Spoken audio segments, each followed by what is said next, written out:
as you stand in your now and you look out into world events, or even those events that are up close to you, and you see unwanted things, there is this tendency in your physical human form to let whatever it is that you are seeing be more important than it ever needs to be, because everything is changing constantly in response to the vibration that you are emitting. It would be like setting your radio dial today with all of the sophisticated equipment that you have and then complaining about what you're hearing, when there are so many other choices that you could tune into.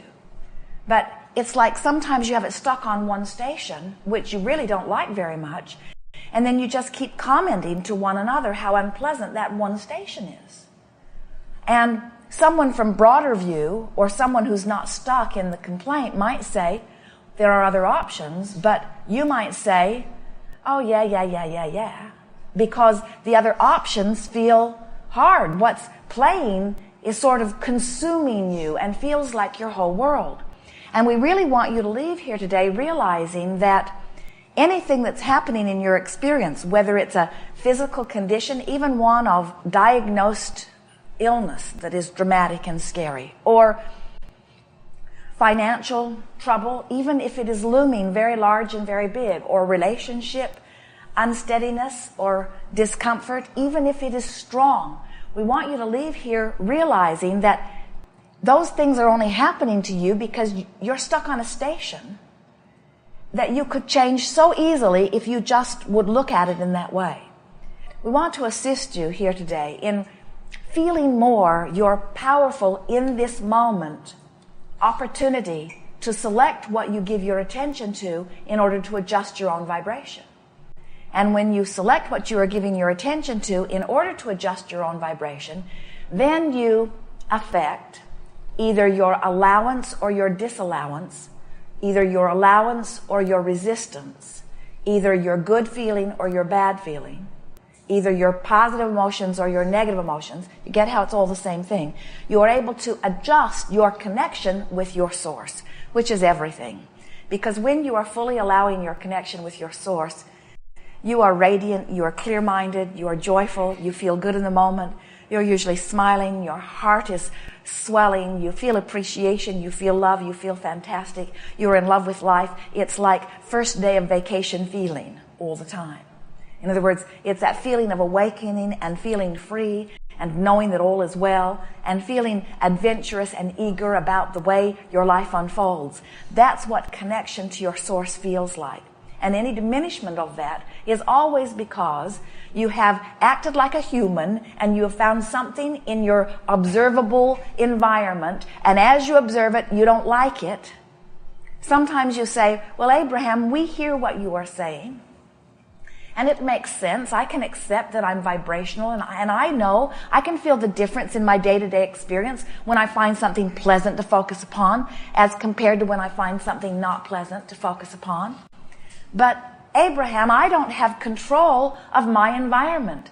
I can't control what's happening with my parents, or I can't control what's happening with the economy or what's happening in my work environment. I can't control those things. And sometimes there are things that are happening that are very personal to me that just feel bad when I look at them, and yet I can't not look at them. I can't not think about my parents. I cannot not give attention to my children. I can't withdraw from the life that I have gathered around me. I can't just run away. And we don't want you to run away, but we do want you to begin to exercise your control of choosing what you give your attention to. Because we've noticed that when you give your full and undivided attention to those unpleasant things, you don't fix them either. In other words, you don't make those situations better by joining the misery.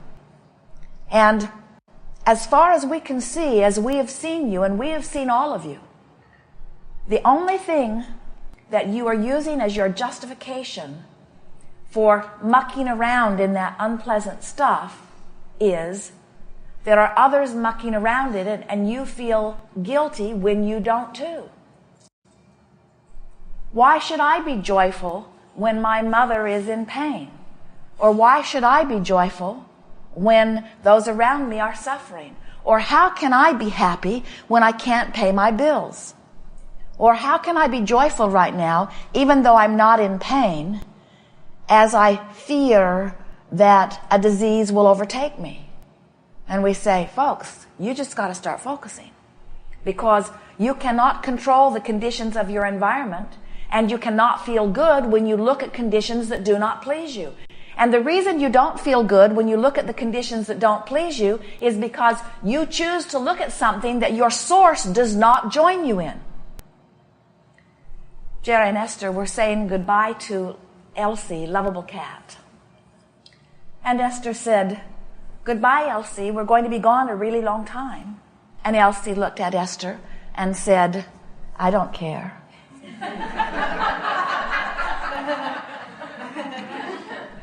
And Esther said, "But Elsie, you're going to miss my sweet face. I'm not going to be petting you every day. I'm not going to be looking out for you. And so I'm going to be gone a really long time." And Elsie said, "So long. Goodbye. I'll be fine. In fact, I won't even think about you while you're gone." And something within Esther, while she adores this little cat, really would feel better if Elsie would miss her a little. Because isn't suffering in the absence of someone you love proof of love? We're really wanting to help you to feel the absurdity of that. Even though it's rampant in your society, we're wanting you to want so much for your own personal joy that you can be as selfish as your cat. Your cat who may focus upon you in the moment or may not, but we promise you she will do whatever is best for her. And where humans got the idea that their own individual personal suffering was in any way good for anybody else defies all laws of all universes that we have ever encountered. Feeling good is good, and is your indication of your full connection to who you are. So we're wanting to help you to remember, to reorient you, almost to shock you into the awareness that every consciousness, which includes your full human form and even the cells in your body, every consciousness is and must continue to be selfishly oriented, because unless you are reaching for what is individually best for self, you cannot stay connected to Source. And the whole that is well-being based cannot continue to be. So finally you have to say, and really mean it, and then practice it, nothing is more important than that I feel good, because the way I feel is my indication of my connection to Source. Nothing is more important than that I feel good. And everything else is irrelevant. Now, we know that's a big step, and you're not going to make it all at once, but we want what's happening in your body right now to be irrelevant. We want what's happening in your mind to be the most important thing. We want the way you feel about your thoughts to be more important than what you think about what is. Because when you're looking around at what is, there's a whole lot that isn't as you want it to be, but as you objectively and fairly contemplate all that is, then you clutter up your vibration, jeopardize your connection to your Source, don't feel so good, and then blame whatever it was. The freedom will truly come to you when you learn to exercise the power of your own focus. And we have never met anyone who could exercise the power of their own focus who didn't first decide, I really, really, really want to feel good. Nothing is more important than that I feel good. Everything other than that is irrelevant. I'm going to focus upon that which feels good. And as you begin to let that be your dominant quest, it is our promise to you that everything in your environment then begins to take shape to that. Because your environment is coming in response to your thoughts. Do you hear that? Your environment comes in response to your thoughts. So often humans play it the other way around. Their thoughts come in response to their environment. That's why you're quite often wanting to control your environment. You say, let's get the bad stuff out and the good stuff in. Let's vote it out. Let's bomb it out. Let's boycott it out.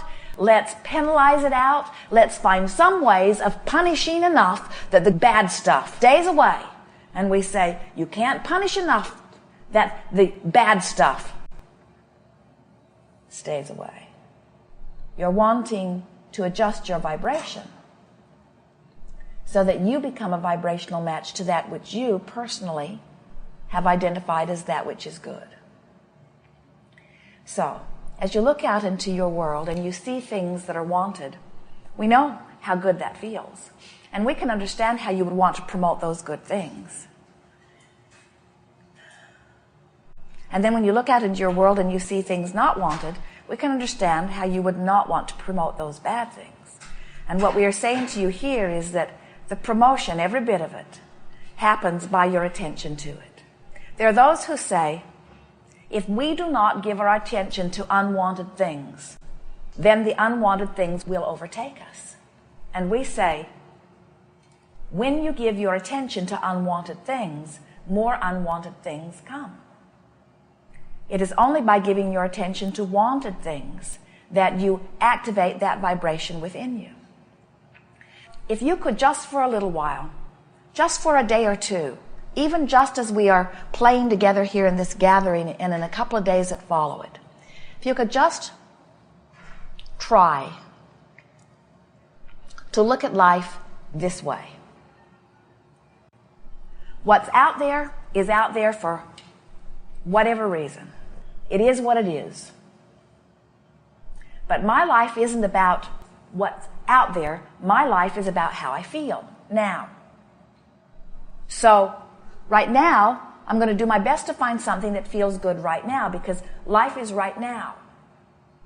So if I look for something that feels good now, then I'm really utilizing life well right now. And if I see something that doesn't feel good right now,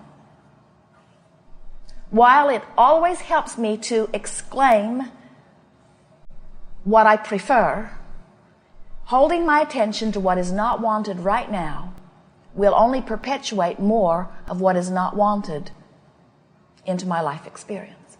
So the orientation that we are wanting you to play with just for a couple of days is, while all this flesh, blood, and bone surrounds me, while all this material stuff that looks like real life experience surrounds me, and while all of the statistics about all of it surrounds me, while there is all this fact or truth around me, all of it is just this byproduct of how a bunch of us have been focusing in our now.